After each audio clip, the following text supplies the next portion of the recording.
Once upon a time, in a kingdom surrounded by tall silver mountains and deep green forests, there lived a kind and beautiful princess named Ilara. She was loved by everyone in the kingdom, not only because of her beauty, but because of her gentle heart. Princess Ilara had everything she could ever wish for. A grand palace, sparkling jewels and silk dresses in every color. But despite all this, she often felt lonely.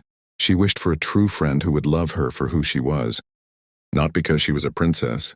One day, while walking alone in the royal forest, she wandered farther than ever before. The trees grew taller, and the sunlight became soft and golden. Suddenly, she heard a small voice shouting, "Watch out!" Before she could react, she almost stepped into a hidden pit. A tiny man with a thick brown beard and a blue cap stood beside her. He was a dwarf, small in size but bright in his sharp eyes. "You must be careful in these woods," he said kindly. "Not everything here is as peaceful as it looks." Princess Ilara smiled. "Thank you for saving me. What is your name?" "My name is Born," he replied proudly. "I live in these woods. I protect the forest and its creatures."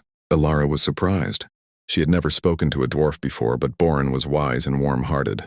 They began to talk, and soon they were laughing together like old friends. Over the next few days, Ilara secretly returned to the forest to meet Born. He showed her magical streams that glowed at night, flowers that sang softly in the wind, and hidden caves filled with sparkling crystals. For the first time, the princess felt truly happy. But one evening, Born looked worried. "A dark shadow has entered the forest," he said seriously. "An evil sorcerer wants to cut down the trees and steal the magical crystals. If he succeeds, the forest will die." Princess Ilara felt her heart ache. She loved the forest now. She couldn't let it be destroyed. "What can we do?" she asked bravely. Born thought carefully. "The sorcerer's power comes from fear. If we stand together and show courage, his magic will weaken."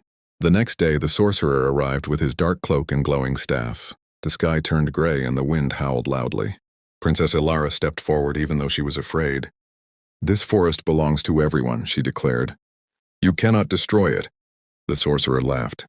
"And who will stop me? A tiny dwarf and a sheltered princess?" But Born stood firmly beside her. "Size does not measure strength," he said boldly. "True power comes from a brave heart." The animals of the forest gathered around them. Deer, birds, rabbits, and even the trees seemed to whisper with life. Seeing their unity and courage, the sorcerer's staff began to flicker. Princess Ilara closed her eyes and spoke with confidence. "We are not afraid." Suddenly, a bright light filled the forest. The sorcerer's dark magic shattered like glass. With one final angry cry, he disappeared into the wind. The forest was saved. From that day on, Princess Ilara was no longer lonely. She had found a true friend in Born. She also convinced her father, the king, to protect the forest forever. Born remained its guardian, and Princess Ilara often visited him, not as a royal, but as a friend. And so the kingdom learned an important lesson.